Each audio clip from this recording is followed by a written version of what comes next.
everybody? Welcome to another episode of On the Go podcast. This is George, your host. We're here to pick up another guest, a good friend of mine.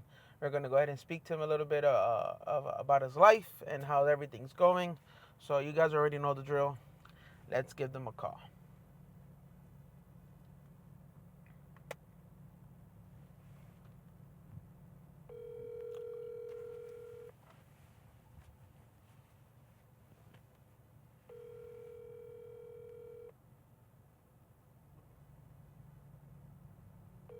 Hopefully, he picks up.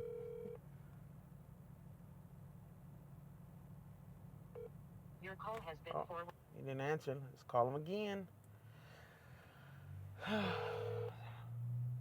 Yo. Yo, broski, I'm outside, dog.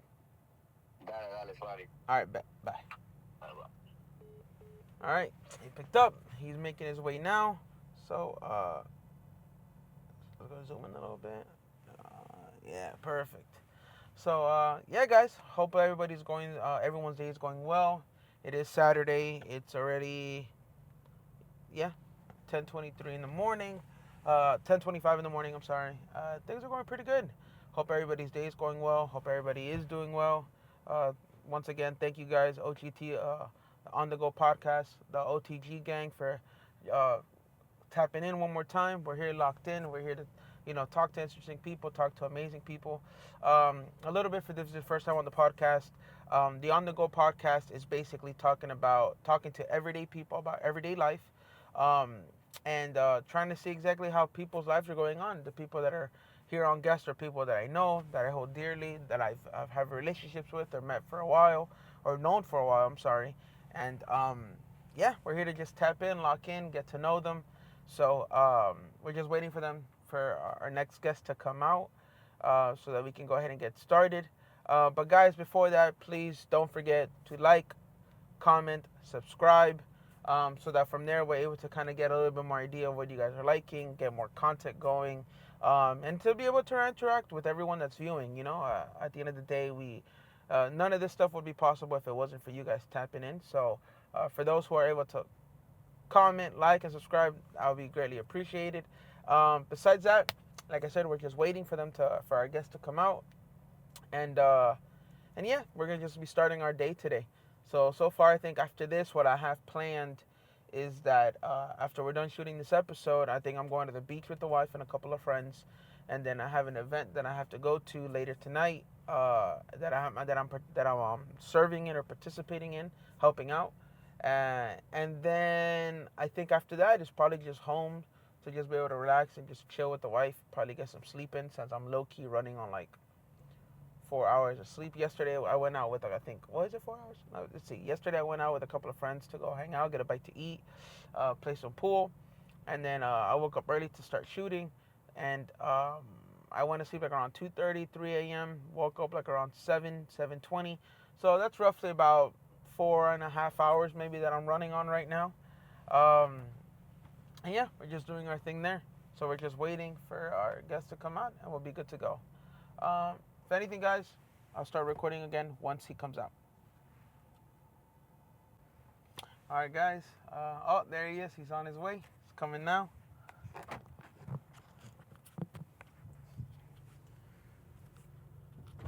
What up, my boy? What up, my chief? What's up, bro? Vibing? Chill, bro. All good. Chilling. Go ahead and mic yourself up. Yeah. We already started, bro. So this is the... What's up, guys? Well, guys, welcome to the On The Go podcast. This is your host, George. This is my good friend, Nata, a.k.a. Nathaniel Macias, the one and only, bro. This guy's awesome. I love this guy. I know this guy for a very long time. And broski, basically what the On The Go podcast is that we're talking to everyday people about everyday life. And I believe that there's 4 things that we all have in common. Lifestyle, career, family that we're born into, career that we've chosen, and ultimately our belief system.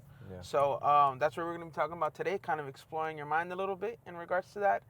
Now, before, obviously, I know it's, what is it, 10:31 in the morning? Yeah. You're trying to get something to eat? We out. Yeah? Yeah, Do you have anything in mind you want to pull up and get? Let me think, bro. Bro, it's all up to you, bro. Guest choice. Yes, Troy. I'm Good not gonna choice. lie. I haven't ate Dunkin' in a minute, bro. Dunkin'? All Yeah, I right, haven't ate Dunkin' in a it is, minute. broski. We out. Yeah. Let's go find a Dunkin' real quick. All righty, let me just pull up the. Oh, I know where it's Oh, at. you want to Dunkin' Yeah. that? Perfect, even Yeah. better. All right, bro. So while we're on the go, Yes, sir. go ahead and let's start off, bro. How's life been for you, bro? Man. Well, introduce yourself a little bit if you want. Tell them who you are. Well, for those that don't know me, like he said, my name is Nata. I'm an artist. I'm a producer. I do everything. I love music. Um, but above all, like just based on my religion, like not my religion, but my relationship with Christ. Like I'm first off like a son of God, and I'm a child of God, and you know a lot of times it's really hard to follow Christ, Oh but man, tell me that's about definitely it, bro. my first role as a human being, As my a first human role being. as a person on this earth, Gotcha. and that's the first thing that I'm gonna strive to be and strive to do. That's what's up, bro. And life is going good right now, man. I mean, you know, working. Okay. What do you do for work? Well, how's life going right now? Actually, let's start off with that. So your life is going good. Yeah. What do you mean by that? It's going good, like just working, like, you know, I just got a new house, just got a new car. Hey, My that's family. what's up. My Congrats, family's broski, coming up. yeah, Let's go, baby. My family's doing good as well. Blessings on blessings. Yeah, like there's a whole thing going on where it was like, bro, we didn't know we were gonna live. We got kicked out of our old house. Wow, really? My car was my old car, like was getting, like, it was just messing up. Like it was just like all the things that you could think of was going on in my family. Yeah. And bro, like God literally just saw our faithfulness and He showed up and he showed out, huh? Yeah. So it's definitely been a blessing lately. Like just God just been moving in radical ways. So Amen, bro. Yeah, doing good, man. Popping a left or right ski? you're gonna pop it right. All right, let's Yeah. ride. Well, that's good, bro. I'm happy to hear that life is going well, bro. Did you guys purchase this house? Is this like purchase? Nah. or you guys are still It's renting? not for renting, but just Okay. us being able to find this house was like, nah, like there's no way. Really? Because we were trying to get it in a certain like standard, like we were trying to get it in a Yeah. in a certain Getting what you guys like in a certain area. yeah. Well, that's what's up, one bro. popped up, That's yeah. what's up. That's a blessing. And how's your car doing, bro? Because trust me, I know Oh, man. here in Florida, our cars are important, dog. So Bro. I know that we got. I love my car. I mean, obviously the note be hidden, but I love my car, bro. It's a blessing, bro. That's Like, what's up, bro. I'm happy, bro. And Yeah. you, how's life going with you? Life is going good, bro. I'm not gonna lie, man. You know, obviously, we got the Yeah. pod ski on roll right now. But overall, I can't complain, man. Life is going good. Marriage is going good. Wife is doing well. Career's popping off, doing really well. I have no complaints there. So I'm blessed, bro. I'm blessed. Business is going good. My 9 to 5 is going well. Yeah. And yeah, bro. All the praise to the glory of God, bro. Amen. Because honestly, everything's going really good in my life right now. So Yeah. I have no complaints. Well, with that being said, now that I know life is going well, how's in regards to life? What are we looking at? Are we single? Are we dating? Are we talking to people? Are we mingling? Are we single but not ready to mingle? What for Nata? What's that looking like right now, dog? For Nata right now. Right now, for Nata, right now in this day and age, at this moment on what is it? What's today's date? April 13th. April at 13th 10:30, at 4 in the 10:30 morning. a.m. What's that looking like for Nata at the moment? Right now, Nata's in a single but interested season. Oh, Like okay. there's someone that he's interested on, but taking it step by step. Okay. Not So really- did you already rizz up this girl? Like you already initiated the talk, or? Can't confirm nor deny. Ah, Can't my confirm nor deny. Can't boy. confirm nor Oh, deny. let me stop being house. Yeah, no. You're good, Nova. Can't confirm nor deny. I can't you know what confirm I mean? nor deny? But Okay. you know, it's in the works, and I'm praying, and this is someone that, like, you know, I'm praying over, and I'm like, God, you know, like I'm tired of being in the same routine where, like, we talk to people or we get into relationships but go nowhere with it. Like, I just plan that the next one I get into is the last one I stay in. Yeah, bro. So you're So- dating right now at this moment in time. You're dating for the purpose of marriage. Getting married. That's it. That's yeah, it. Like, Locked in. locked in. That's like, what's get up, married. bro. Damn, that's and- tough, man. That's good, bro. And yeah, bro. And I mean, there's a person I got, you know, eyes on. Okay. And, you know, My boy hunting. Yeah. My boy going for it. Let's go. Yeah. And then that's it, bro. That's what's up, bro. I'm happy to hear that, man. There's nothing better than actually finding. I always tell this to people.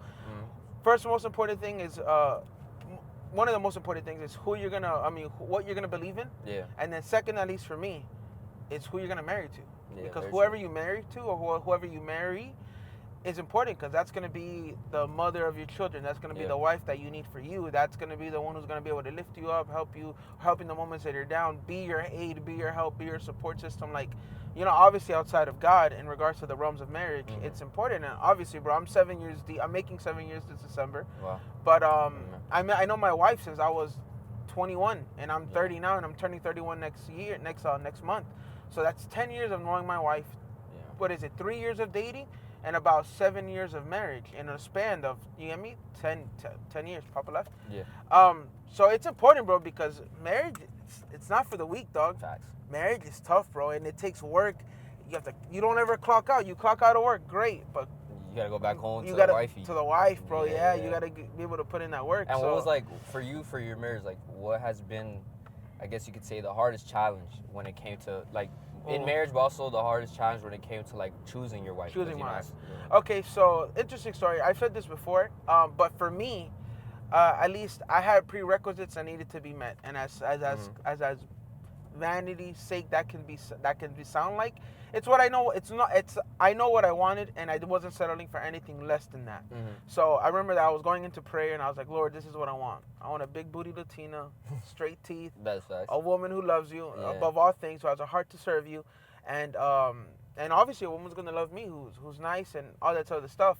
And bro, I was blessed to get exactly what I asked for. Oh, and Yeah. one of my other prerequisites was that my wife needed to be a virgin, because I was going into marriage as a virgin. So I was like, Lord, it's only fair that I find one who's hasn't been touched, because I'm not out here touching girls and doing crazy stuff, having sex left and right. Yeah. So that was one of my things, and surprisingly enough, bro, well, actually not even surprised, but by the glory of God, I was able to find my wife who was able to meet all those things that I wanted and more. And it's not like my wife knew that I had that checklist. It's not like she was aware of what I wanted. It's just by the grace of God, she just, it's a gift, but she just checked all the boxes, and I'm hoping that for her, I also checked the same thing as well, because I know my wife, she loves me very much. I have friends who work with me at work, and they go, Bryce, see the way your wife looks at you, dude. I want someone to look at me like that. I was like, damn, dude. I was like, yeah, my wife is in love, and I'm even more dumb in love, because that's my baby, bro. Like, that's right here. You feel me? God, my wife. Yeah, that's facts. That's facts. That's it. God, my wife. No, yeah, Like, it has to be God above her, because if it wasn't if God, let's say, didn't exist, my wife would be number one. But it's God, then my wife. So, I mean, yeah, bro, and it's been a journey. Our first year of marriage was pretty tough. I honestly didn't think we were going to make it. I didn't think we were going to make our first year of marriage. I really thought that the D word was involved, divorce. Yeah.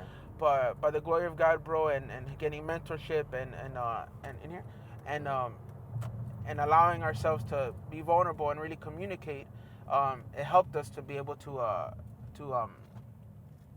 work on our marriage and be here now 7 years in. Yeah. You know what I'm saying? So it's a blessing, bro. So right now my dog's single, and he's ready to mingle, and he already got his eye on somebody. That's what's up, bro. I'm happy to hear that, dog. That's type. Yeah.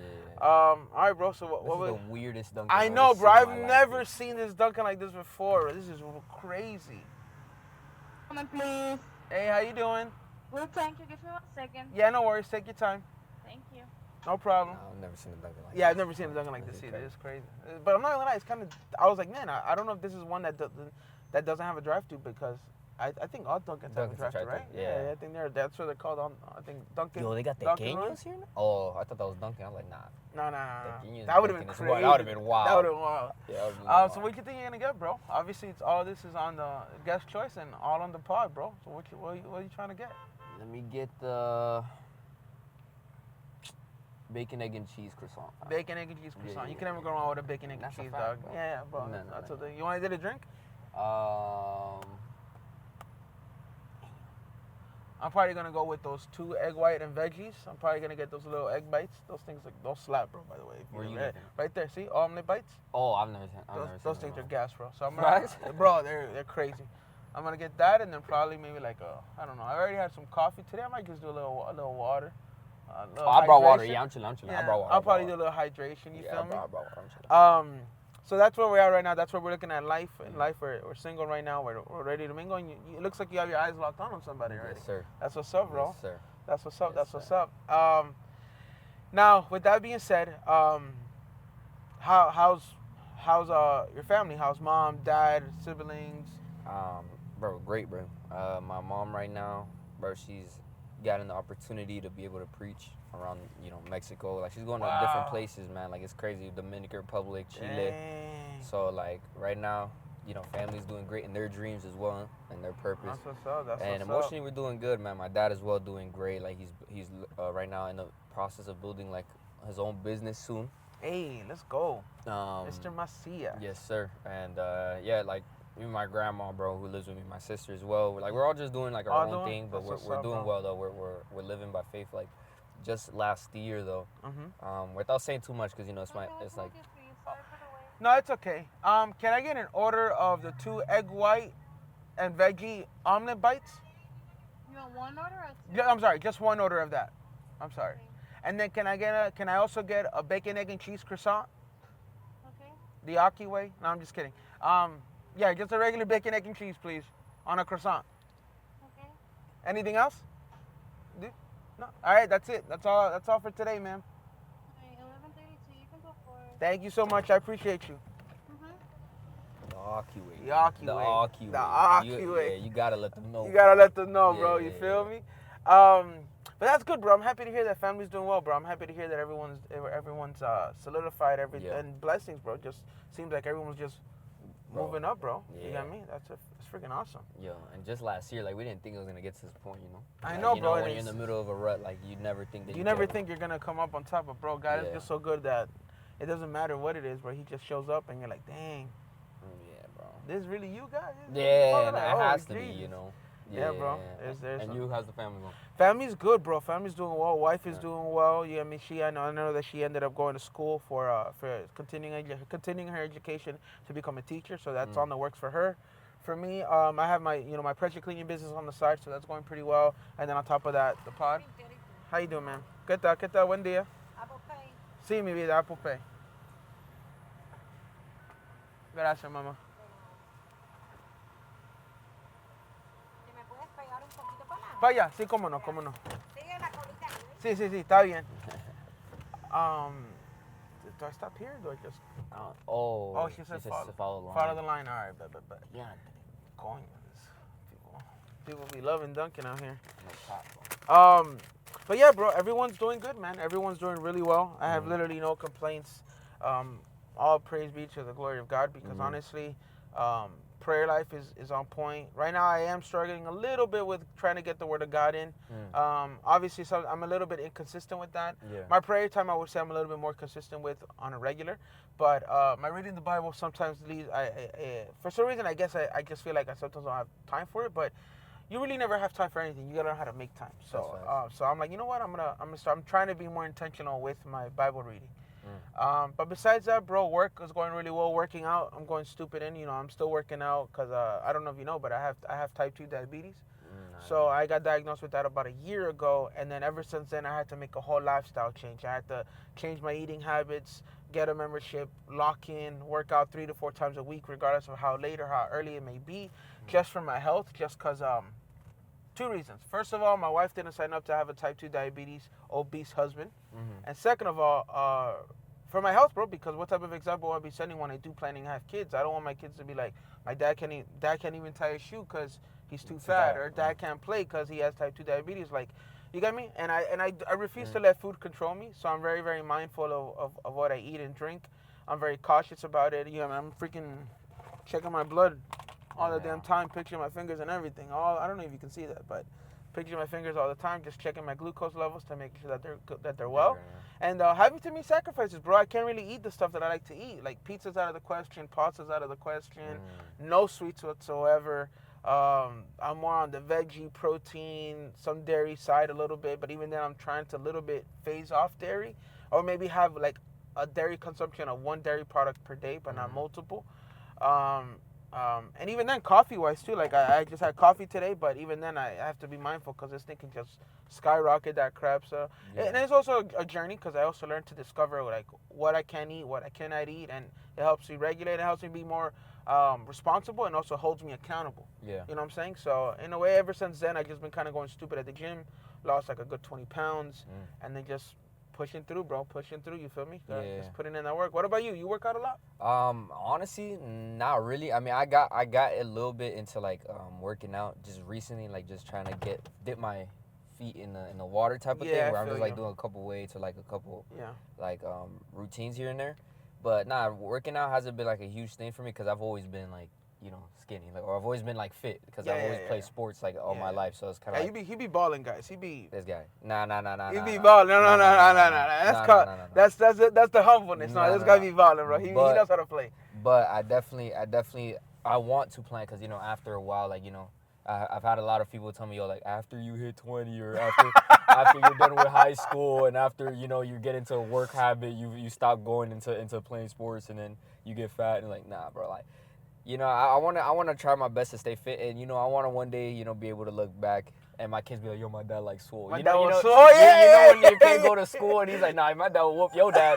Like I wanna be able to be in that conversation. Yeah, bro, I'm not gonna lie, dude. Our parents from back in the day, how they looked, bro. My dad, honestly, my dad was. I'm bigger than my dad muscle wise, but my dad was in good shape. Like I saw him, I'm like, damn, daddy, you were kind of ripped. I'm like, mom, you look good. Like, what the heck? What happened? Nah, you. What happened, mom? Like, bro, you wildin'. What you do, mom? What? She's like, I had kids. That's what happened. I'm like, oh. Yo, I'm talk sorry. about kids. Like, do you plan soon to have kids? Bro, like, what's the absolutely, dude. Yeah. So right now, the only holdup is that right now we don't have a home yet. I'm right now rooming with my best friend, and he's been a blessing to my life because of rooming with him in the area that we're at.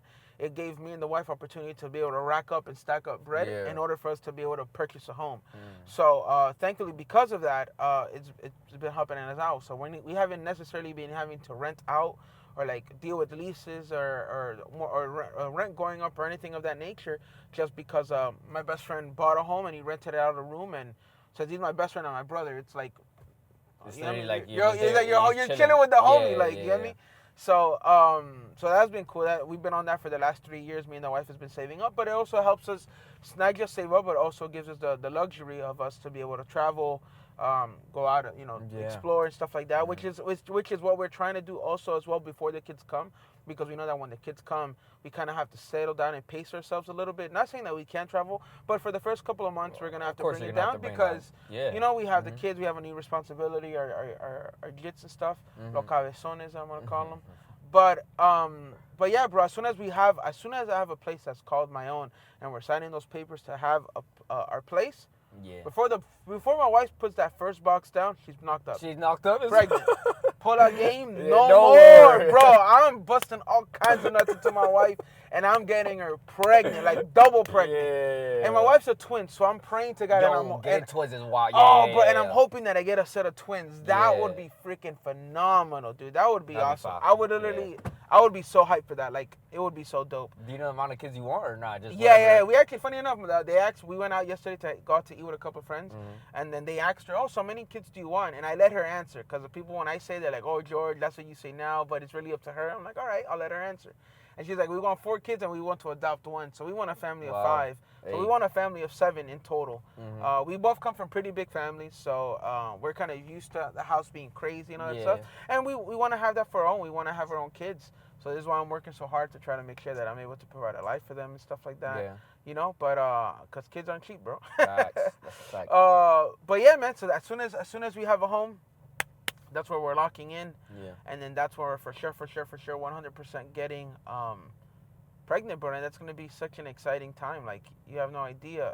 It's gonna be great. I think he was giving the guy the wrong order. Nah, I think it's a dude over there in the blue. Yeah. Yo, what's up, bro? ¿Es for you? Sí, ese es mío. Gracias, papá. El café no, yo no daré ninguna bebida. Oh, está bien, sí, cómo no. Gracias, papá. Thank you. Oh, you got free coffee, though. Nah, it's a blessing, bro. It's a blessing, bro. Here you go, bro. This is my egg bites, and then here's your stuff. Hold on. I think there's a fork in here for me. All right, bro. Let's do it.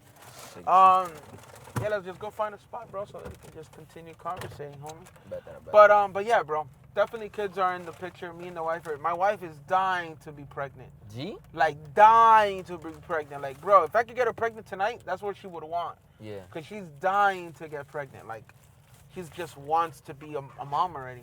Yeah. And I'm not gonna lie, I've been wanting to be a dad since I met her, since like the age of 18. But obviously we need to get married first, kind of plan it out because kids aren't cheap, and just be responsible about it. Just because you can't just pop kids just to pop kids without having like a game plan, because then that's kind of where you struggle. And that's kind of more or less what happened with our parents. Our parents never planned to get married at the right time. They just did, and then it struggled, and they had to do what they had to do. So I'm not trying to make history repeat itself. Yeah. I'm trying to make sure that we're able to just kind of plan this out, and not make our kids our a byproduct of just Yeah. a one night of horniness and irresponsibility. Yeah. So yeah. So do you want kids when you eventually, you know, Heck yeah. right? I'm pretty sure. Do you know how many you want right Bro, I now? love children. People always hate me for answers. Yeah. Bro, ASMR. But I want a lot of kids. I want like 7. Coño, Nata. Bro, I want a lot. I Yeah? want like 5, my own, and I want to adopt. Oh, the yeah. Me and the wife want to adopt too. We know Yeah. that there's a lot of kids in need and stuff like that. But even then, like, I would like to give one of those kids a home, bro. Mhm. You get me? Just help them out because I know that their situations are tough and it's not something that they plan to be in. But I would definitely like to be able to adopt. And me and my wife always been open to that option. So we're seeing. We say we want to adopt one, but God knows what happens when we see one. We're like, Oh, it brings a sister or brother. bring them, two. run it, Yeah. bring them. Because I'm not separating my brothers and sisters. You Heck crazy? no. Heck no, Heck dude. no. If I was in this situation, I would not want to separate from my sisters Yeah. at all. Especially like we're strangers to them, so they're Yeah. gonna be like, oh, I don't know who the freak you are. You could be a creeper or weirdo. Like Yeah. I'm not leaving you with my siblings. Like nah. So you know what I'm saying? So that's kind of where we're at in regards to that, and I'm excited, bro, because that's gonna be a new journey. It's gonna be a new chapter in my life. Learning how to be a dad. I just found out, and I'm still learning how to be a good husband. But then learning how to be a dad is gonna be a whole different thing, a bro. different ball game. That's like Yeah. a whole Do you like think? Do you think? I heard that. I mean, one great example to me was something like this is Rico, bro, where he says he didn't have such a great dad, but Mhm. he's such a great dad. Do you think that it takes the environment you grow up in to make you a product To of a make you good pro- father? Oh, or do you that's a think, good question, Or do you bro. think that it's just something that you learn through the walk of Holy Spirit and stuff? I would say that obviously I resemble I'm probably a little I would probably one up Rico a little bit because I didn't grow up without a father at all. So it's not like I even had an example of a father, or even if a bad one, I just didn't have an example of a male father figure in my life. Period. And that's something my mom struggled with because when I started getting up to the age where I needed to have these manly conversations, like about, like, who, who we are, and those tough conversations of who we are, what we're doing, what we're meant to do, and like sense of identity, sense of sexuality, all that stuff. I really didn't have my dad to be able to kind of shape that into me, as a dad should, because you shape your kids and your family and your wife, and you lead them. But I had my mom. Yeah. And thankfully, my mom was like, son, like think about it. I was dealing with masturbation and pornography, but my mom couldn't relate to the idea of what it is to watch porn and masturbate and deal with that temptation because she's not a guy. Don't get me wrong, I'm not saying girls don't deal with it, but my mom at this point in age was like, hijo, like, I can't help you, bro. there's really nothing that I can do. There's no advice that I can give you besides pray and talk to God, which was good advice, but I needed a little bit more than that. And it wasn't until my mom started to pray that I started to get leaders in my life that were like more than just leaders. They were mentors. They were the father figure in life. They gave me those tough conversations, a shut up and listen type of conversation. I'm like, damn, I've never had anyone talk to me like this before, but that's kind of what I needed to kind of wake me up. So it was within that span that I was able to get an example of a good father figure, of an idea of a good father figure, where even I asked them for their blessings for me to get married because of how much of an impact they had in my life. So yeah, I don't think you necessarily. I would say it would be in your best interest and a benefit if you do have an example of a father figure, because then you learn that from a young age. You're like, oh, I see my dad work out. I see my dad the way he treats my mom. I see my dad the way he prays and wakes up in the morning to talk to the Lord. I see all the sacrifices my dad makes. I see how hard my dad works. I see how present and how my dad is always there. I see, you get me? Like when you're able to see these things, it just makes it easier for you to absorb it, install it, and be able to live that and kind of practice that. Whereas if you don't have any blueprints for it, it gets a little harder, but it doesn't necessarily mean it's impossible. It's just a matter of learning to acknowledge that God is your father, and then finding good and loving mentors that can show you what it is to be that father figure who also has their father who taught them, and they're just teaching you. Yeah. So, and on top of that, even with all that said, me being a new father, when I become a new dad, it's still going to be an experience because it's not like they have a manuscript or a way for you to be able to be taught how it is to be a dad. You get me? You're just figuring out as you go and then on top of that, learning how to deal with all your kids' personalities. That's crazy. I know one of my kids are going to come out exactly like me. One of my kids might come out exactly like my wife, and then the other two might just be in limbo. God knows how they're going to come out. Who knows? Man. Or how they're going to look. Yeah. But I'm just going to have to learn how to deal with them at an individual level because they're 4 individual people with maybe some similarities because they have me and the part of me and the wife. But still know how to speak to them. Some of them are more pila, some of them might be a little bit more laid back. Some of them are, you know what I mean? And it's just like, all right, let me figure you out so that we can have our own relationship apart from your siblings. Yeah. And learning how to deal with them, learning how to show them the same thing across the board, but in the way that they understand individually. You know what I'm saying? So it's just a journey. It's a lot, and I'm excited for it. I'm so about it. I just can't wait to be a dad. Can't wait to do that, and then on top of that, to be able to create life and have a family with somebody that you love. Fact. Insane, bro. It's crazy. Yeah. I understand that, and I respect that, because the thing about me is, You have a great example of a dad. yeah. Oh my God. Yeah. Your dad's amazing, and your mom is OP, bro. I was just talking about this to someone, I think like 2 days ago, Yeah. because they had asked me, they're like, yo, how was it growing up with someone like your dad?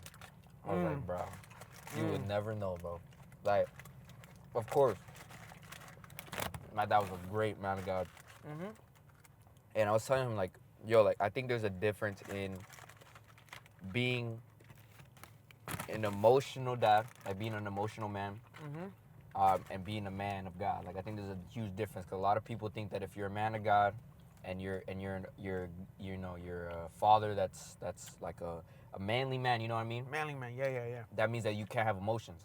And I feel like what I'm trying to say is, when I grew up, it was a little difficult. Like, me and my dad's relationship were not good. Like, Really? bro, 5 years ago is when me and my dad started getting close. Like, bro, Wow. it was so tough for me and my dad to, like, really connect when I was young. But it wasn't his fault, though. Like, I tell people all the time, like, bro, me growing up, you know, as a person that his first love language is physical touch, and my dad's last love language is physical touch, it was very difficult. Very difficult. Like, it was like, you know, he would go to my games. He would provide for the house. He would do all the things that he has to do as a man.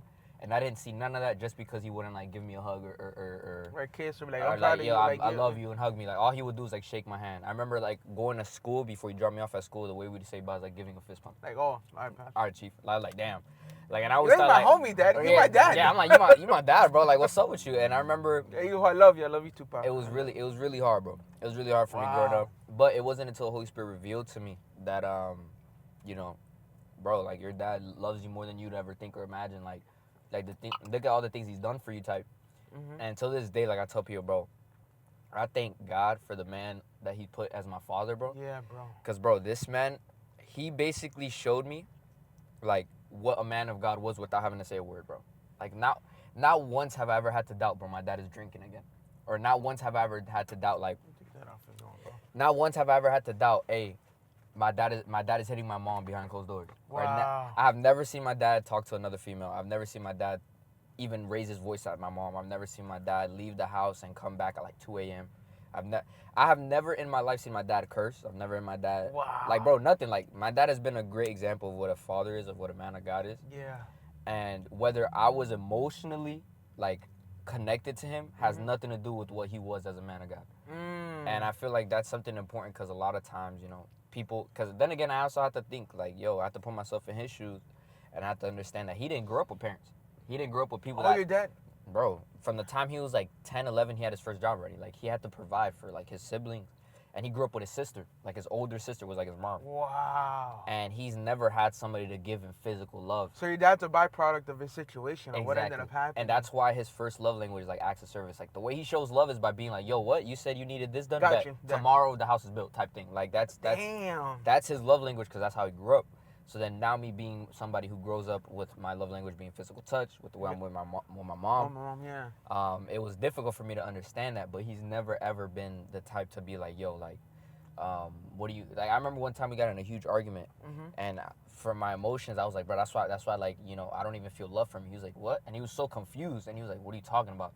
And he started saying, yo, but I literally got you this, and I literally did this for you. And I was like, Dad, that. And at that point, I was like, Dad, like, that has nothing to do with love. Yeah. Not knowing that's how he loved. Wow. So then it was like, it took some growing up to do, you know? And now our relationship is, you know, tight.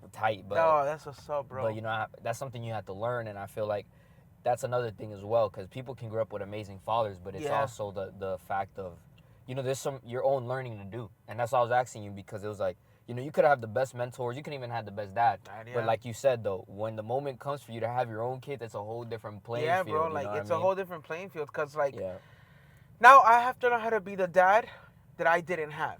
Yeah. And now I have to learn how to be the dad that's present when my dad was absent. Mm-hmm. You get me? And thankfully, by the grace of God, that void in my heart of needing my dad was filled by His love and by Christ, because God's our Father, for sure. But I really did miss out on having a dad. You get me? And I'm not saying that, and I'm not even here to say like, oh, if I had a dad, um, my life would be different. I think even if I had a dad, I would probably be different. I don't know if I would have the same mindset that I have now, or the same values, or I would look at the concept of a relationship between a father and son the same. Um, so because it's unknown to me, I'm really excited to see how that's going to transpire between You me and your kids. and my kids, Mhm. because then that way I'm actually able to learn, and then that way the generational curse is stopped from me, because then my kids are also going to grow up with a two-parent household, and only two parents, not mom with a stepdad and then dad with a stepmom. no. Not saying that there's anything wrong with it, because Yeah. life happens, but my kids are gonna grow up within a two-family household. They were like, my mom and dad has been together since 2017, and they've been together for the last 50 years. Yeah. I've only seen my dad love my mom in ways that I can't even, and I want someone to love me that way. Yeah. So that when I do have daughters, they know how to be loved. When I do have sons, they know how to treat a woman. Yeah. And just teaching by my examples. Cause dude, I'm a huge simp for my wife. Yeah. Like I love, bro, that girl does not understand how much I love her, what I would do for her, and how hard I work for my wife. Like my wife is probably my most prized possession, and she's my biggest flex. Yeah. My wife is she's top tier, bro. She's Yeah. just the best, dude. Mm. To me, after 10 years of knowing her, it still feels like I'm dating my wife. Hey, and I think that's the goal. I think And that's that's a the blessing, goal, bro. Yeah, do you still have to date your wife? And some guys tend to forget that within marriage. Don't get me wrong. I'm tired, sometimes I'm busy. But I think she's gotten to a point where she understands. I'm like, okay, he's busy, and he might not have all the time in the world sometimes to hang out with me. But I think she believes and understands that he's doing this for us. He's doing this so that I don't have to worry. He's doing this so he can provide financial security and protection. He's doing this for our kids. He's doing this so that he can give me the life that essentially my wife wants, because that's what I want. I already told her. I'm trying to work as hard as I can so that she never has to pay the mortgage. That's just a me thing. Yeah. And that's it. That's the goal. You get me? That's the goal. And that's just kind of my way of providing, protecting, leading, and stuff like that, and to be able to install that into my kids. And I've always been like that since I was a kid. When I met my mom, what my mom told me when I was little was like, George, as soon as you got birthday money, the first thing you said was like, oh, I'm gonna get this $100, mom, and I'm gonna buy groceries, I'm gonna pay the rent, and I'm gonna do this, because it's always been in me to want to provide. I have more joy giving to my wife than I do receiving anything from her. Yeah. Honestly, I'm not a gift receiver. I hate getting gifts. From time to time is nice, but I so much prefer to give you what you like. Like me buying you food, I enjoy that. I enjoy that than somebody buying me food. I just love to give. And my wife, her love language is gift receiving. Like, she loves gifts. Wow. And I like to give. So I'm like, man, babe, It's God meant. put us Yeah, it's together. meant to be, yeah, Because I love to give, and that's how I know that I feel like I love you, and you love to receive, and that's how you know accept that I love you. But then also, like, my wife likes quality time. I'm a very physical touch guy, so I want my wife to touch me, tell me she loves me. I like that when my wife just wants me to be with her, spend time with her, buy her gifts, and take her out to eat, and just, make sure that she's well taken care of, you get me, and just take care of my wife. And I'm trying to work hard to get up there to the point where I'm able to provide for all her needs, and working for her would be an option, not a necessity. You know what I'm saying? And that's kind of the goal right now, you know?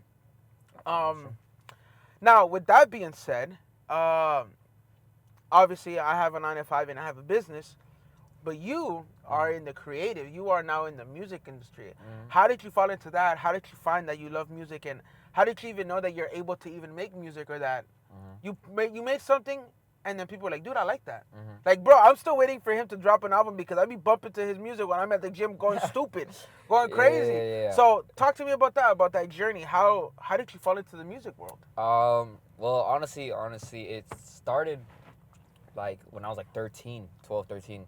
So, funny story is, when I was growing up, like I said, with my whole dad situation, one thing that I also prayed about, and I told that same person I was talking to about it, I remember I was telling him, look, like, when I was growing up, because I didn't feel that physical love for my dad, and I noticed that the only way my dad would, like, ever spend time with me was through soccer, because I remember I was, like, growing up, I was, like, 4 or 5. Yeah. We'd watch soccer games together, and he would take me You're to the Colombian, park. so yeah. Colombians So, in their soccer. yeah, so we'd go. Crazy. They go stupid with it. So we'd go to the park, and we'd pass the ball around, and I was like, okay, so if I want my dad to, like, love me and, like, hug me the way that I prefer to love, like, then I gotta get into soccer.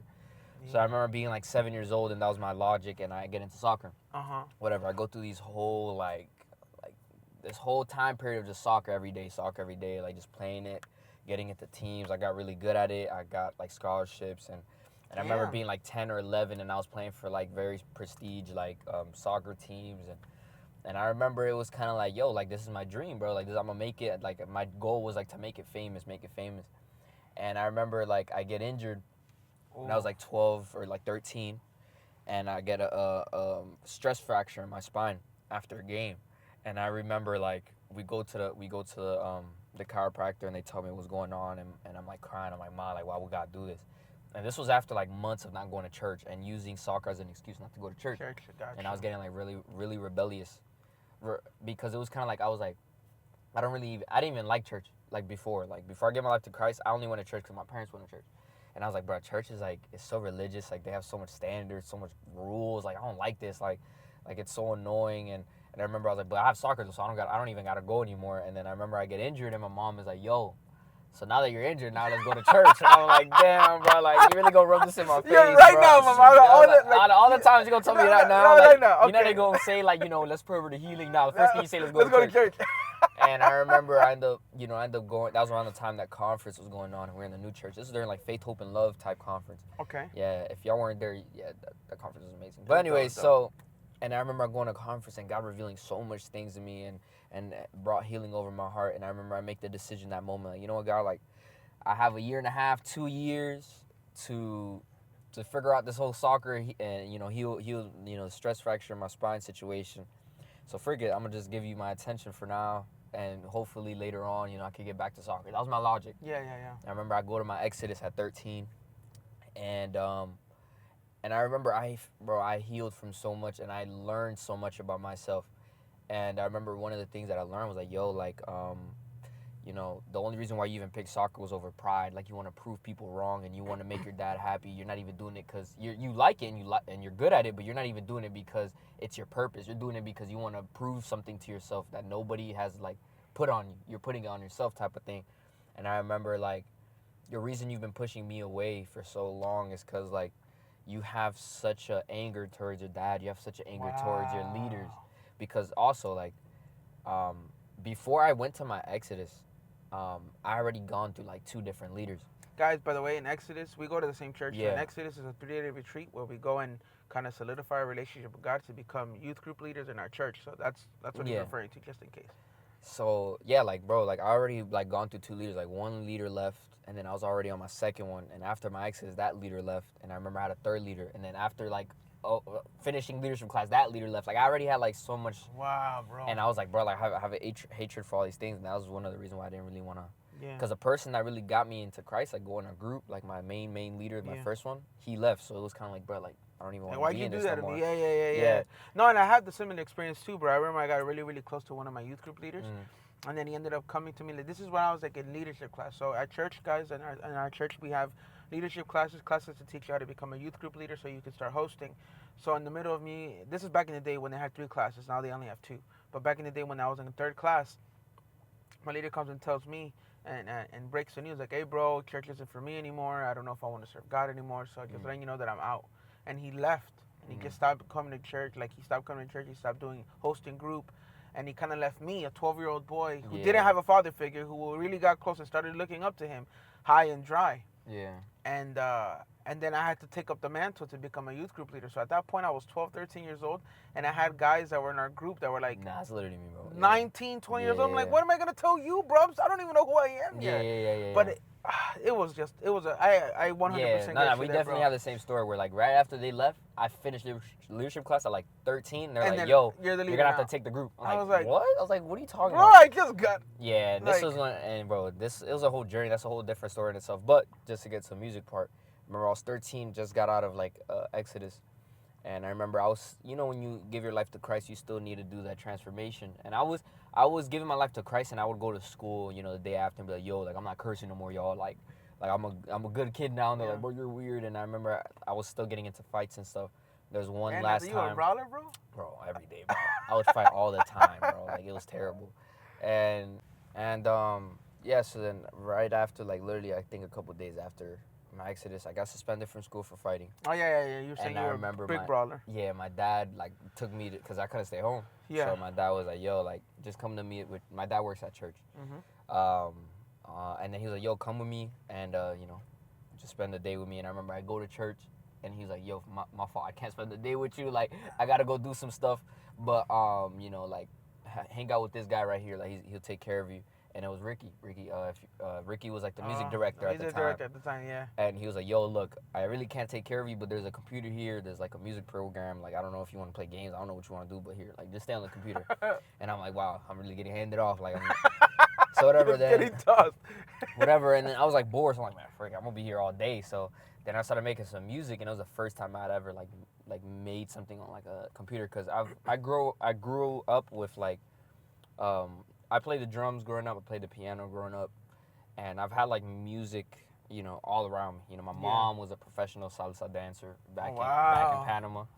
Panama, shout out to mom. Yeah. Shout out to my mom. And my like mom's side, I have a bunch of musicians in Really? my family. A bunch. Like my uncle is a very like famous like Panamanian salsa singer back then. Wow. Funny enough, he's not my family, but like quick little history fact. So reggaeton, people think started in Puerto Rico. Yeah. But no, reggaeton started in Panama. And there's a guy named El General, and he's like one of the first people to ever put like Spanish words on a reggae beat. Yeah. And that's what started the whole culture shift to like reggaeton. Huh. And my grandma used to babysit him. Oh, Yeah, that's so wild. like to start on reggaeton, my grandma put that band on. I'm not gonna lie. So yeah. So it's just funny. Like they all grew up like in the same block. It's just funny to think about. But like I've always had music like all around me type. And I remember that you know, like I always like did music on like when I was a kid, like just play around, have fun. Yeah. But I never really thought much about it. I even used to dance, and I was just like, Yeah. I used to like dancing, but I never really thought deep into it. Yeah. And then, you know, after I was suspended and I did that first like thing, Ricky looked at it and he was like, "Yo, like you low key, you know, you low key, Kinda snapped. You kind of snapped." And I'm like, "Nah, bro, I don't know what I just did." And then I remember after that, he taught me a little bit more, and it just grew like this like fire, like this passion in me to like keep doing it. Yeah. And ever since then, like it just became like an addiction type of thing, where it's like, bro, I would go to sleep every night at like 4 a.m. Like I literally sold my Xbox, like my console. Wow. I sold it just to buy my first laptop. I sold a bunch of things that I had just to buy my first mic. And it was like, bro, like it was like I just got so hungry for it out of nowhere. Like it was just this passion. And I noticed the closer I got to Christ, and the more I let the Holy Spirit like really like transform me, Yeah. I started finding like my own sound, and like I started being more hungry for just creativeness and just like making that music. And there was people in my life that kept pushing me. I remember that I told Lex one time when I started, Shout like, out to Lex. yo, Lex, like, Lex MC. yeah, he was the person that was like to become my leader after like all these people had left. And I remember I was like, bro, like, by the way, like I'm doing music. And he was like, music? I was like, he was telling me how like he had been doing music when he grew up. He's like, yo, let me hear what you got. And I remember like he would be somebody to really like believe in me, Yeah. and push me forward. And also my best friend Jason, shout out Jay. Jay, what up, Jay? And he was somebody that was also like believing in me and like getting really inspired by the music. Yeah. And we just did it all together. And ever since then, bro, it's just been such a constant like, yo, we're gonna do it. Like we're gonna make it. And Yeah. Oh, I'm so and- excited for that, bro. and yeah, bro, it's been so fun. I've gotten the opportunity to perform at places. Like I got an opportunity to produce for people that I've literally looked up to. Like I've literally looked up to certain people, and I've been able to write songs for them and Wow, dude. produce. And yeah, it's been a blessing, bro. All right, hard question, real quick. Mhm. 5 artists. Your All 5 time? all time greatest of all time artists in order. Damn. First being number 1, obviously the Yeah. best. 5th being Like, all right, this fifth. yeah, 5th. So Artist. go ahead, bro. Wow. And Number one artist. It's not rappers. This is artists. This is artists. Christian, not Christian, just artists. Number one, Michael Jackson. Okay. Michael Jackson. MJ. Yeah, he's one of the greatest. The ever goats, to goats. do it. Yeah. Yeah, you can't take that from him. He's a Number goat. 2, Mhm. controversial, but if it wasn't for him, I wouldn't been so happy doing what I'm doing. He really put me on. Kanye West. Hey, Ye. Kanye Man, West. I love some Ye, dog. Yeah, Yeezy. Kanye, Yeezy, crazy. Yeah, like bro, he's just so he's different. a savage. He's a different, He's bro. savage and he's reckless, but His dude, music talks for itself, though. bro. But honestly, if Kanye's not like that, then is he really Kanye? That's facts. That's what I'm saying, bro. That's Ye is facts. lit. That's Shout out to facts. Ye, bro. Kanye, bro. Number 3. Uh huh. I don't think you have an all-time artist like top 5 without this person. So I guess like Drake. I guess Drake is number 3. Drake, Drizzy. Legend light skin. Man, Legend Light Skin. Prestige light Best skin. album, hands down for me, Take Care. All Just day. saying. Yeah, of course. Take Care. All day. Best album. All His day. new stuff, But Take Care, every song on that album hit. Fire. Number 4. I'm this is like more like a personal one. Mm-hmm. Number 4, I'm putting Gavi. Okay. Gavi just for me, like obviously another person that like bro, like I Have could you had a listen to all chance day. to work them? Yeah, he's one of the people that he's Yeah? somebody I look up to, and I got the opportunity. Like, Dang, work Gavi's for OP. him. That's what's up. OP, bro. Shout out to Gavi. At number 5, bro, I think he would be my number 1, but only because right now, just in my point in life, I haven't really been listening to him. But I remember, bro, like literally starting music, this is the main person I would play every day. He would be my number 1. Who's Travis Scott? Travis Scott. Oh, that's crazy. I'm not really a big Definitely. Travis Scott fan. I don't Yeah. know. I really never dabbled in. I've heard some music from him. Maybe mostly collabs or like features. But yeah, bro. I don't know, dude. At least when it comes to me and music, I'm kind of stuck because I played bass. I fooled around with the drums a little bit. I used to dance back in the day too. This was 30 pounds lighter. But when it came to music, I think right now, dude, currently the way I am, it's because I'm an old head, bro. I'm 30 years old. How old are you, Nata? No, I'm 19. Oh, my Lord. Yeah, 30 is crazy. I'm not going to lie. Yeah, that boy 11 years older than me is wild. Damn, yeah. 30 years old, guys, okay? 19. Put that into perspective. Yeah. I'm a 90s kid, but I'm a 93 kid. It's not like I was born in the 90s to know the music then. But I'm not going to lie, I'm kind of stuck in my 90s to like 2010 type of vibe. Like, I still listen to like Fall Out Boys. And then again, I would say I got into rap or into hip hop once I started to dance. And then that's when I kind of started to take off. But for the most part, I was always a metalhead, a headbanger. Yeah, I've always been into rock like crazy. That was my first thing, and that's what inspired me to get into. My cousin is the one who got me into rock music. And then that's when he started to play the guitar. And then he's like, bro, you should play the bass. Since I have fat fingers, I couldn't play the guitar. So he's like, dude, play the bass. And I was like, all right. And then that's what got me into the bass. And then I used to play bass for church. And then I used to sometimes play a little bit of the drums. And then eventually from there, I got into the dance team. And then I started to dance, perform and stuff like that for a minute. And then eventually my time was over because my knees can't move the way they used to. I don't have time to pick up an instrument again. So...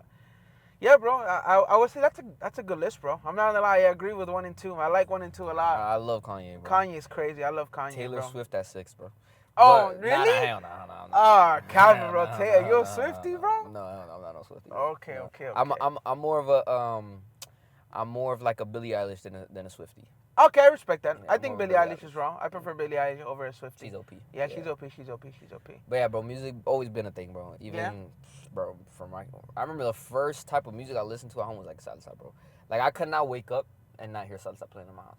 Really? Like, Your mom was always... always. She was that mom's. Time to clean on Saturday morning, salsa bro, blasting. salsa blasting. La casa. And if it's not salsa, bro, it was like freaking, like Nancy Amancio or like Marcos Wheat or like...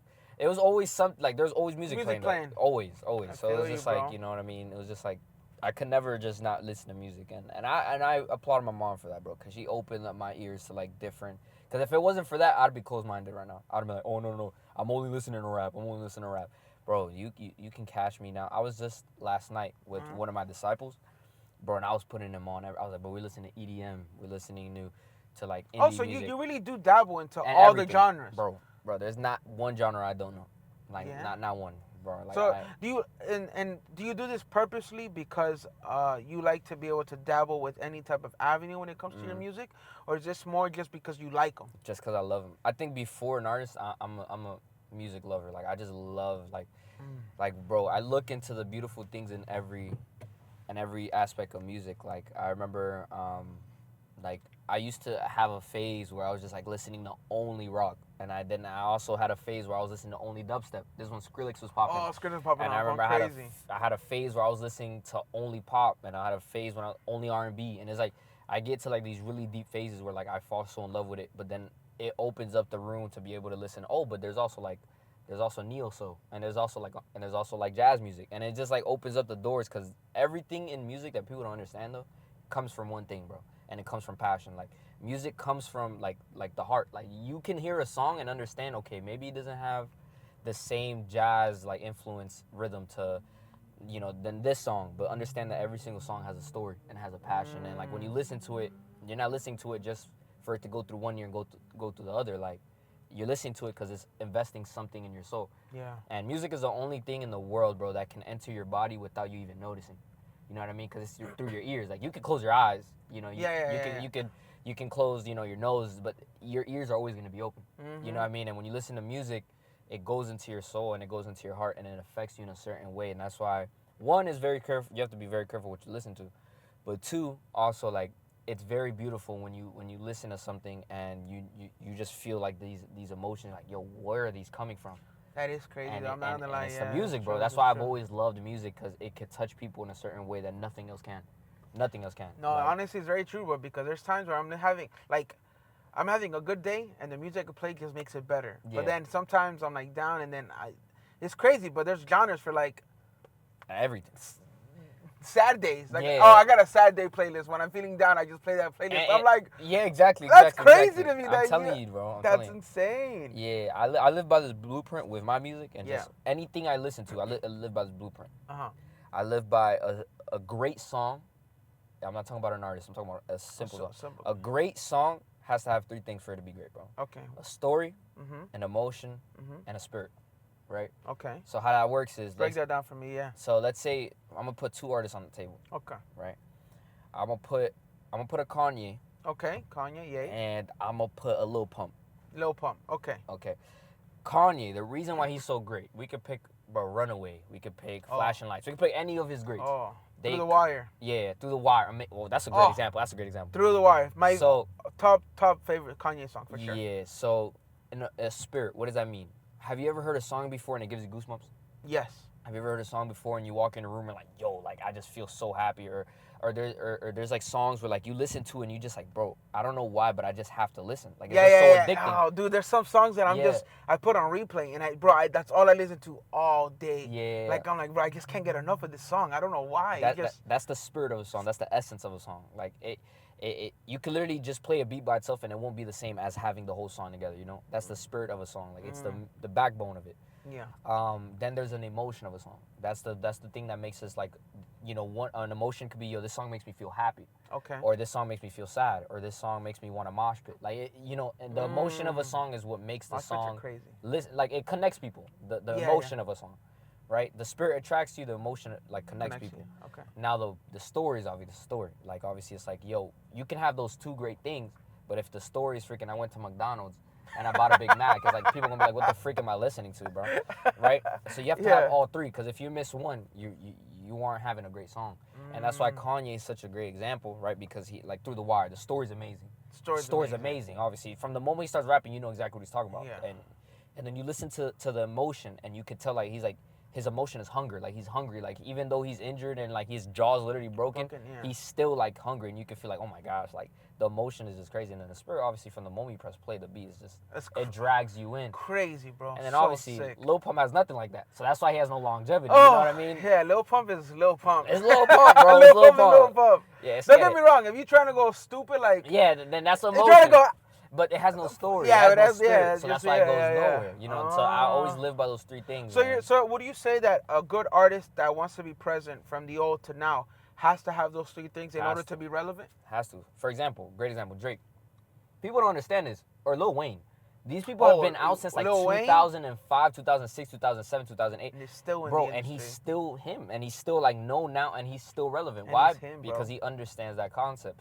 Where like Drake, even when he was younger, bro, when he was with the Young Money joint. This is like back in the day. There's kids that are like listening to him now that don't even know about that, right?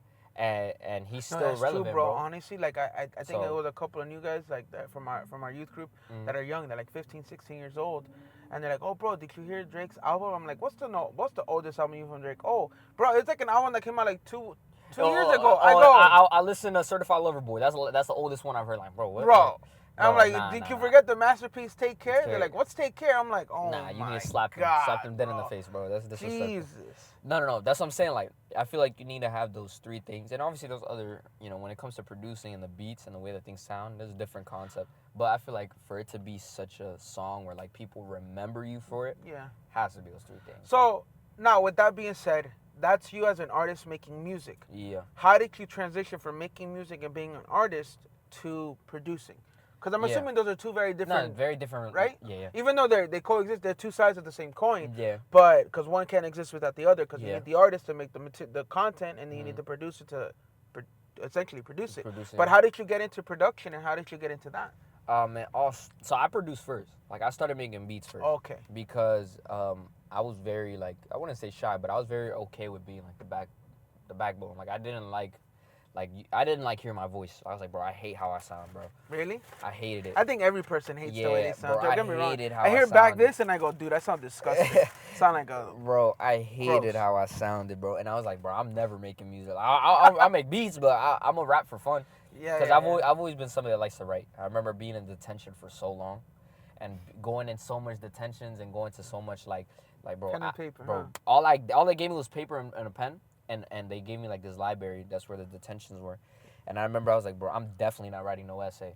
So I'd be like, bro, let me see what books they have. And I remember I would see like poetry books, and those were the only ones that intrigued me because they like rhymed. I was like, ooh, like I used to think it was so cool. Like I like make little beats in a table and just rap with those on the poetry book. And I was like, bro, I can make my own, bro. This is not that hard. And then I remember that's when I started writing.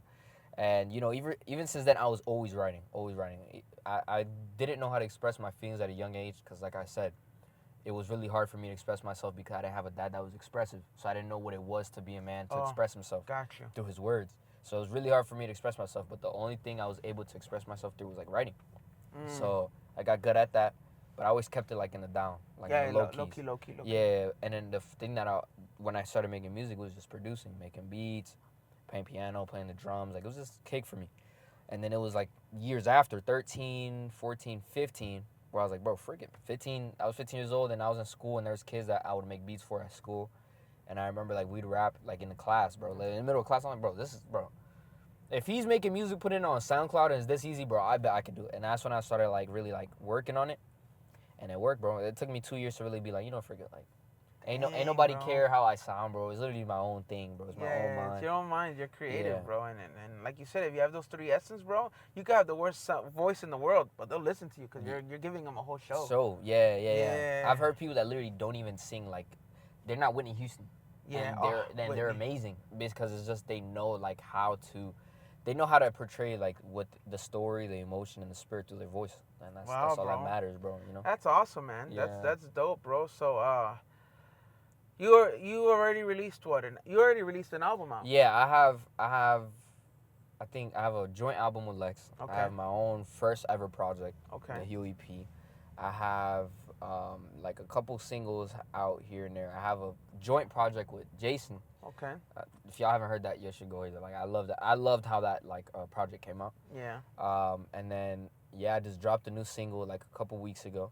Okay. I gotta listen to that, John. I plan to release a project by like June, like by the summer. I'm gonna drop my first ever album, like myself. Just solo. Just you. solo. Yeah. Going on the Ice Cube thing. Going on the yeah. Oh man, Just dropping a just project, dropping. bro. Oh guys, hey Yeah. guys, I'm gonna put all his social medias, all his links at the bottom. Yeah. So look out for that because that's gonna be hot. It's probably be summer hits. Yeah. All right, bro, that's crazy, man. I'm so happy that you got it, like that you got into music and that you were able to find your passion. Yeah. Now, do you think music is your purpose, or is it?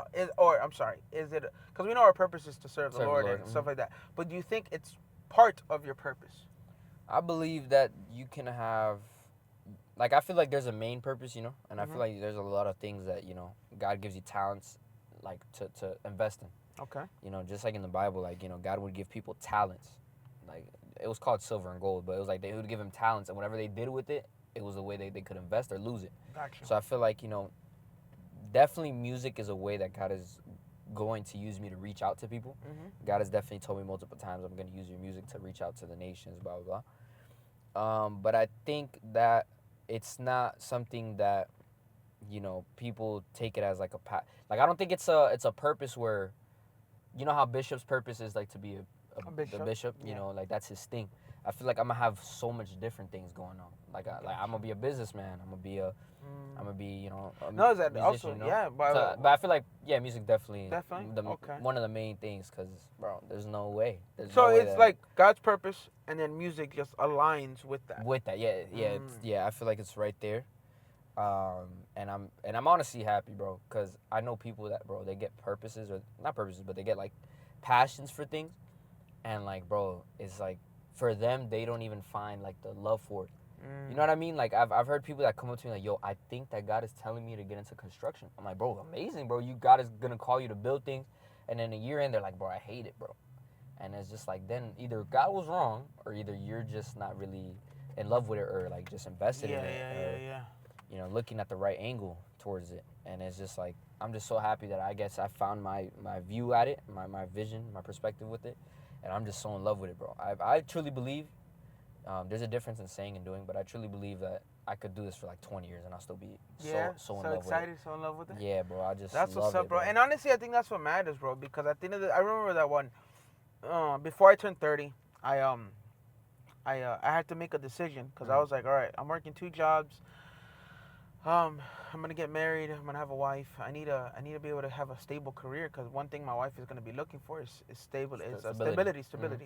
She needs to be able to be I need to be able to be financially stable, emotionally stable, spiritually stable. Like I need to make sure that I'm ready because for those who don't know, when I met my wife wasn't a Christian.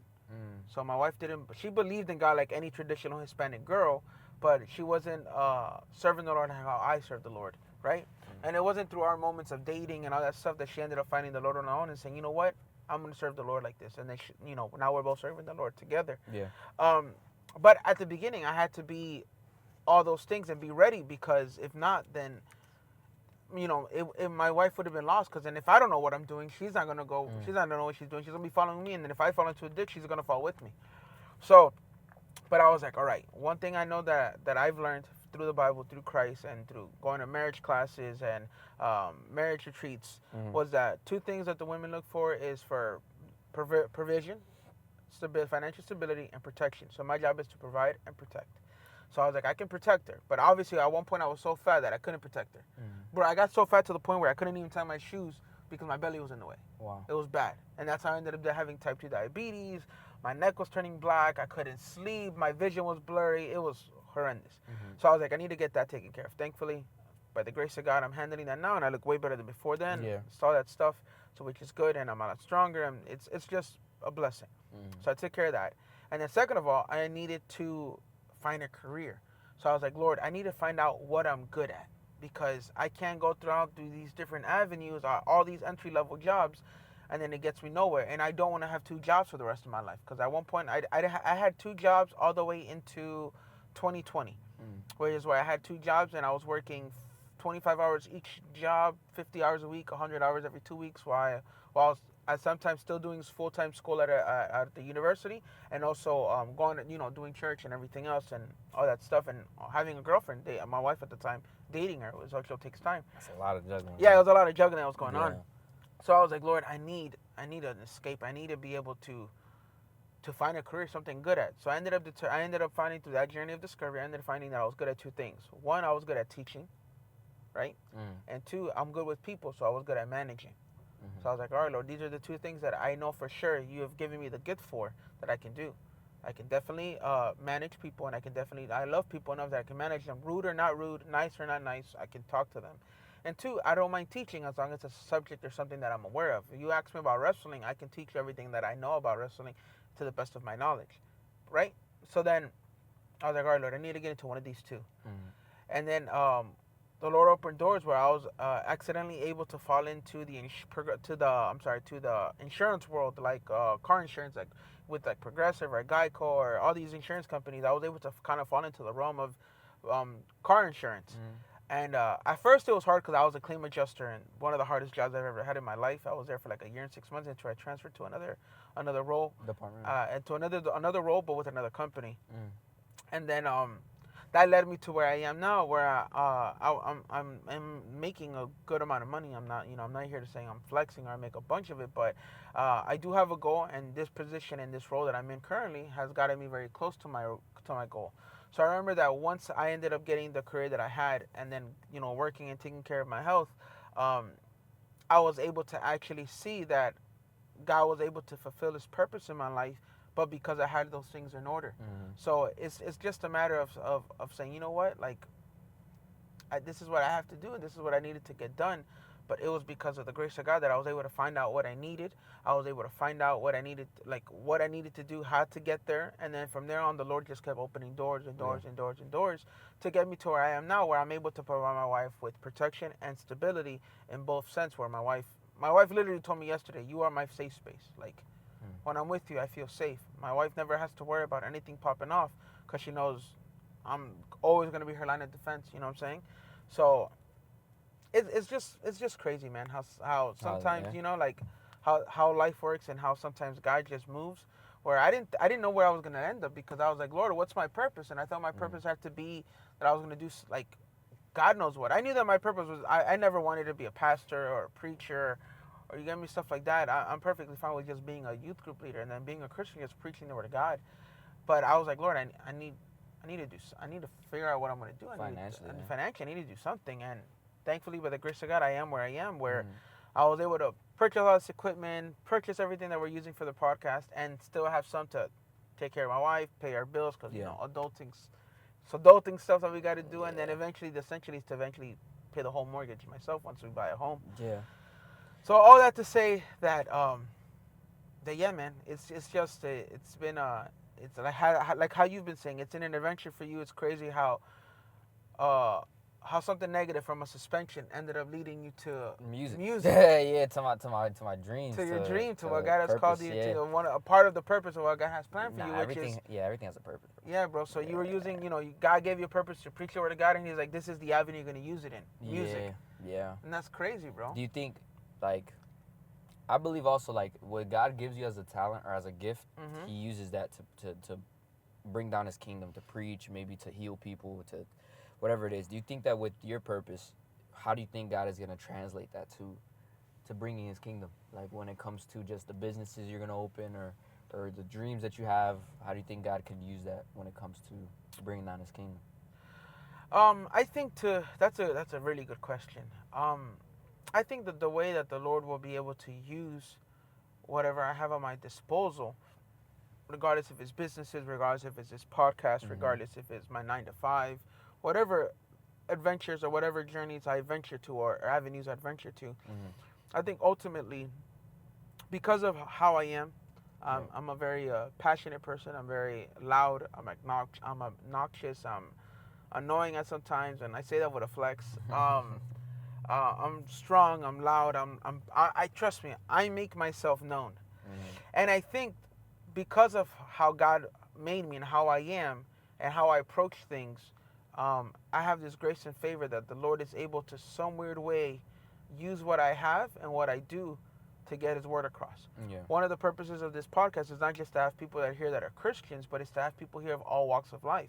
Eventually, I do want to have friends that are Muslims, atheists, that are part of the LGBTQ, people that I do have friendships with, that I do care about, who are willing to have honest and truthful conversation Yeah. about life and about what's going on, even if we agree to disagree in regards to our belief Beliefs. system. You get Mm-hmm. me? Just because I feel like it's still an honest way to have it. So, and because on top of the fact that I'm a savage and I don't care of what people think of me, it gives me the ability and the freedom to live freely and be like, Lord, I know you have a purpose, and I just make sure that everything I do includes God in it. Yeah. Meaning that anything that if God forbid, I want to start making music, it has. God forbid. You know what I mean? God forbid, I'm not an Yeah. artist. I'm nowhere near, bro. Like, trust me. But if I start making music, I want to make sure that it reaches people to the point where at least it can start and spark conversation of Christ. Yeah. People see me now that like George is giddy, George is happy, George is this, George is that. He's always like this. They're like, bro, I just like the. People say, oh, dude, I love the energy you have. I love the vibes, bro. I feel that. But all that is because I have Christ. Yeah. So I just think that we don't have to make it super religious to be able to talk to people about Jesus. Yeah.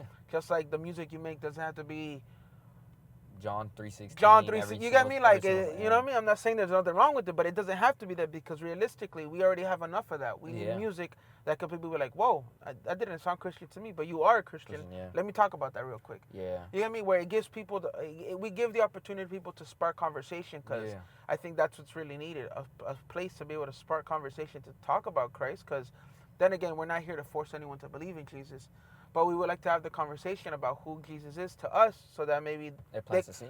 so they can be like, oh, well, you're just like me. Yeah. Same person. We're the same person. Mm-hmm. You get me? Oh, if you could do it, then I'm like, obviously you could do it too. Yeah. Let me show you how I got there.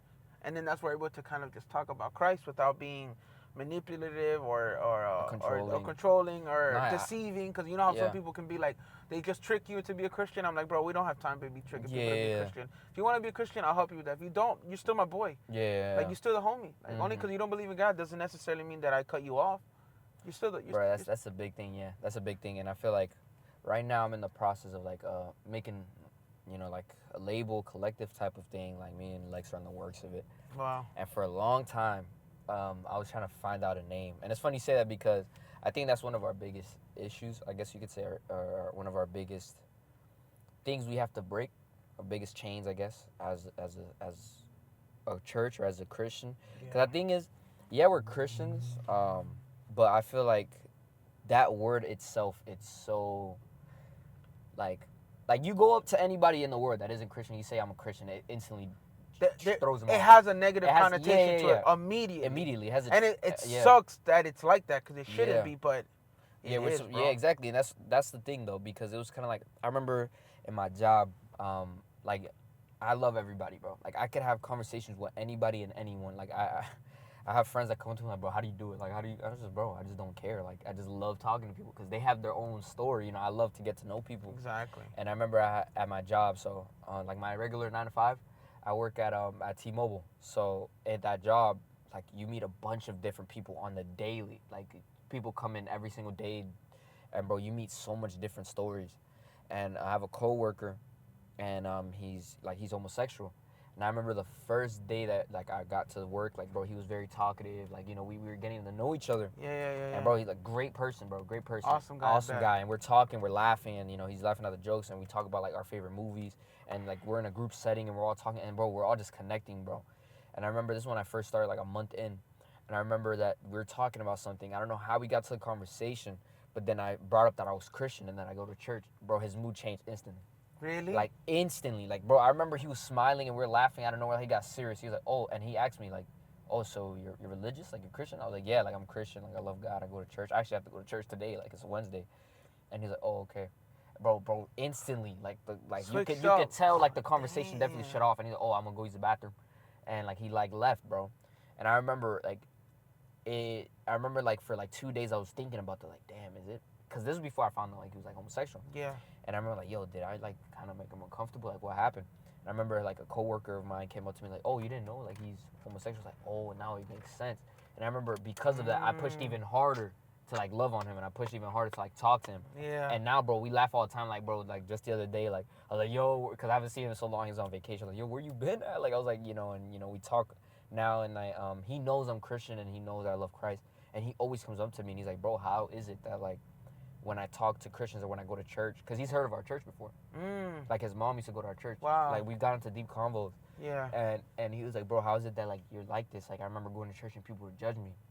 I'm like, bro, that's the issue in it. And that's why I was trying to say, like, bro, like, it's such a problem and it's such an issue that we have to deal with at the core.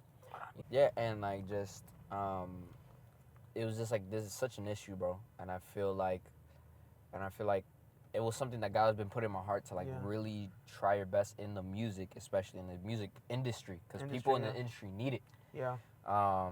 About just breaking that chain or breaking that stigma. That stigma of, like, bro, Christians are here to judge. Like, no. Yeah, bro. So I'm working on a label called Rebels and Rejects.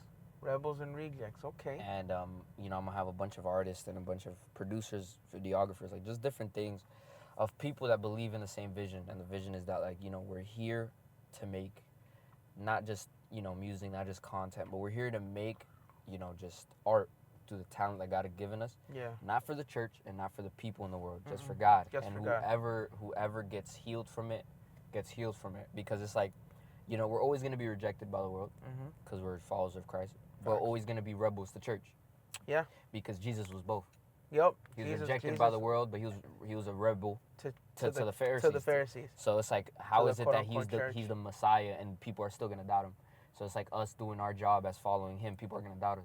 No matter if it's church or outside of church. So it's like, at the end of the day, we shouldn't even care what side rocks with us, what side listens to what we make, what side believes in us, what side thinks we're rebelling, or what side thinks we're too Christian. At the end of the day, what we make is through the Holy Spirit's guidance, and people are gonna get touched, bro. No, bro, And that's super important because uh, I've been told many times because of my realness, like the way that I speak, the way that I talk, the way I carry myself, my vulgarness. I'm not, bro. I'm like a walking non-filter. Like I don't. Yeah. I say what I want to say and how I say it, and it comes out the way it comes out. Yeah. Obviously, I've matured and I've learned that delivery is important, and I should know how to deliver something, especially because I don't want to offend anybody with just my opinion. But when it comes to the Word of God and preaching, I don't mind if people get offended because that's what the Word of God's going to do. It's going to challenge them. It's supposed to challenge the world. But it's also about delivery because the way you deliver the Word of God doesn't necessarily mean that you have to disrespect the person. It's just it's going to happen because the Word of God is very confrontational and it's the truth. Now, I've been told by many people, bro, a lot of people like George, I love the fact that you're real, bro. Like, I never know what a real Christian was until I met you. Yeah. One of my biggest opening lines before I got married was that I was a virgin. Mm-hmm. And I would use that. I would have milked that like crazy. Like, I would use that in my intros when I got to meet somebody. I was like, oh, yeah, I'm a virgin, bro. They're like, how old are you? I'm like, I'm 23. Damn, 24.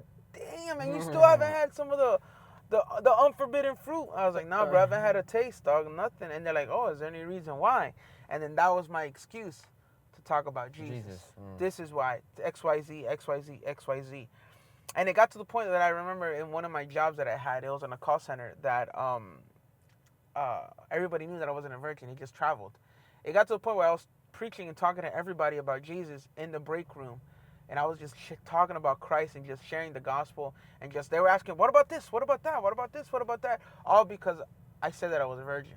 And it got to a point where I had santeros, people who practice santeria, come out to me, hey, bro, I would like to kind of like talk to you about it, like see what's the difference. Like, I just want to pick your mind out why you believe in Jesus and I believe in this, and then just kind of talk where we were able to have open dialogue and good conversations with people that I'm still friends with to this day about things like that. So, and it wasn't because I was judging them and it wasn't because I was criticizing them, but it was because I was real and honest. I'm a guy. Only because I'm a Christian doesn't mean I'm perfect. Yeah. I still get horny. I still sometimes want to lust. I still want to look around. Even though when I'm married, I wandering eyes. It's something that before, when you're single, you can just look at whatever you want. And obviously you shouldn't be period because it's a sin to lust. But, if a girl walks by, oh, she's pretty. But it gets even more challenging when you're married, because now when you're married, I first of all, I don't want to look. But the temptation exists where, unfortunately, that's around us. Yeah, that's fact. So then this is why I'm intentionally saying, all right, I'm not looking, especially at the gym, bro. I have to be looking down when I work out. I'm like, coño, you really gonna wear that to the gym, dog? I get it, bro, but come on, man. Work with me, bro.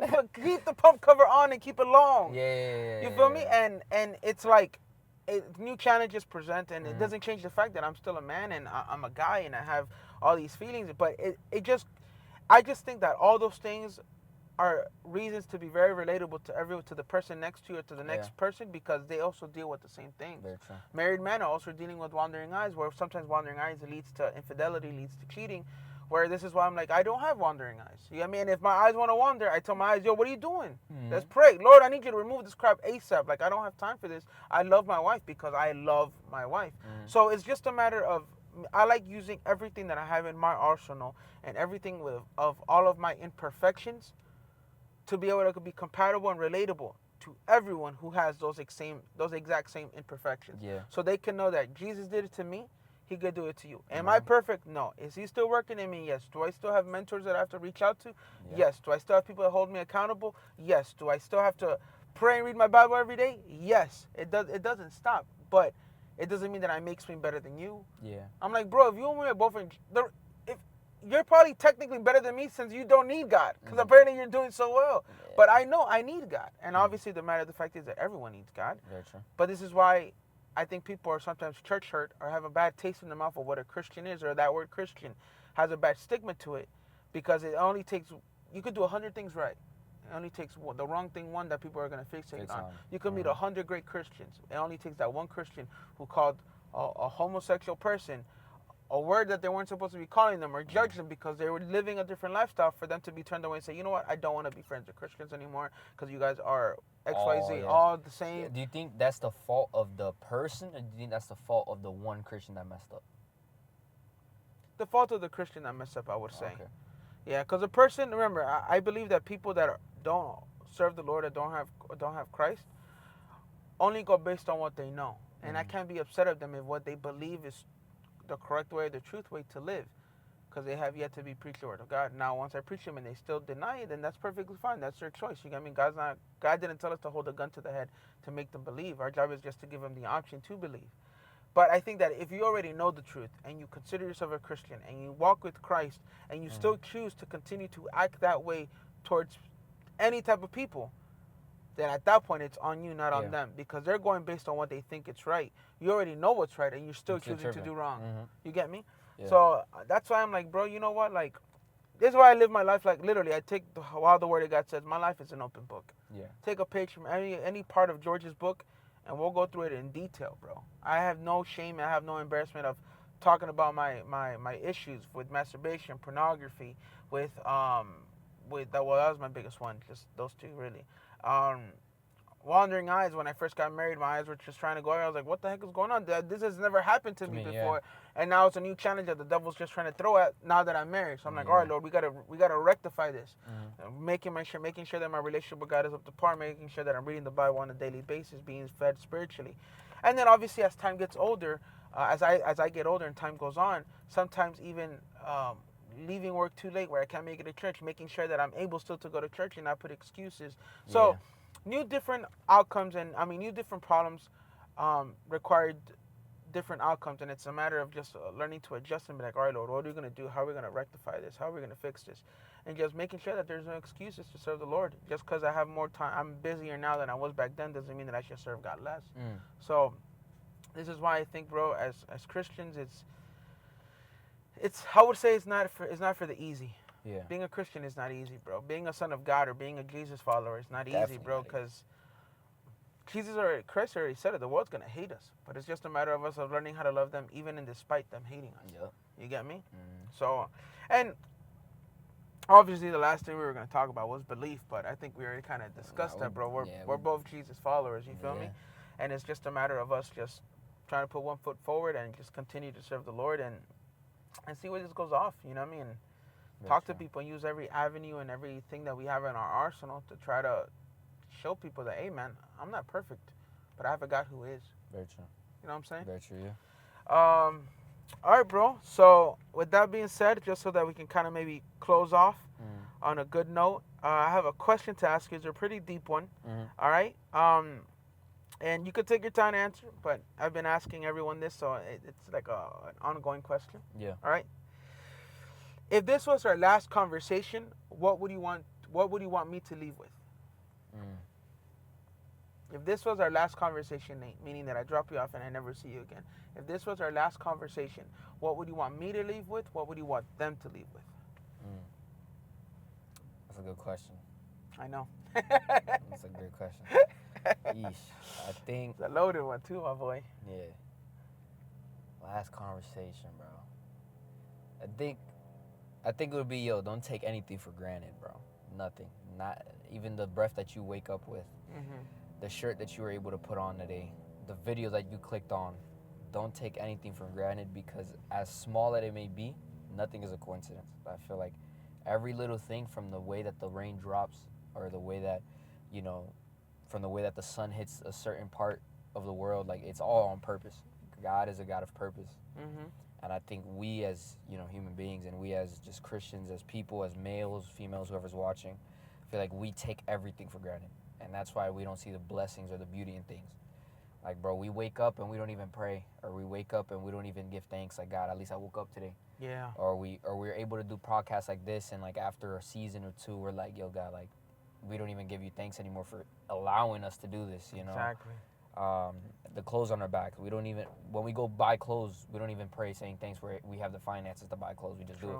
So it's like we take everything for granted, and that could be a curse, because then God can try to gift us something, but we've gotten so comfortable with God giving us stuff that we stop giving thanks, and then God's like, all right, I want to be prideful, and God can't bless the prideful. So don't allow yourself to, like, I would say, don't allow yourself to take things for granted, bro. Give thanks for even the smallest things, bro. Like, I give thanks for this. I give thanks for you, bro. Like, you're a blessing, Thank man. you, bro. Appreciate it. And very, very, very happy to be able to be part of this. And And whoever listens to this, I believe they're going to be blessed in very big ways. Whether it's this episode, any episode, whatever, just them clicking on a video, I think Yeah. they shouldn't take that for granted. Like, they Exactly. really opened up a gem. And just don't take anything for granted, bro. God can use the smallest things to heal. You know, he used a donkey, bro. Absolutely, bro. He used a donkey, He used bro, a donkey, to speak, dog. bro. Like, come on, like, you know, Mhm. he used a stone to kill Goliath. You know what I mean? Like, Right, you like- never know. Like, you honestly never know what in your life is gifted to you. So just be grateful for everything. Yeah, Don't bro. ever take nothing for granted, bro. You heard it, guys. Yeah. Let's be thankful. Let's have the attitude of gratitude. Yes, sir. Always. Mhm. Well, with that being said, thank you guys for tuning in. Please don't forget to like, comment, and subscribe. All of his socials, all of his information of his new album, of his singles, all of his music stuff will be at the bottom in the description box. Yes, sir. Once again, thank you guys for tuning in. We love you. Until next time. Peace. Peace out.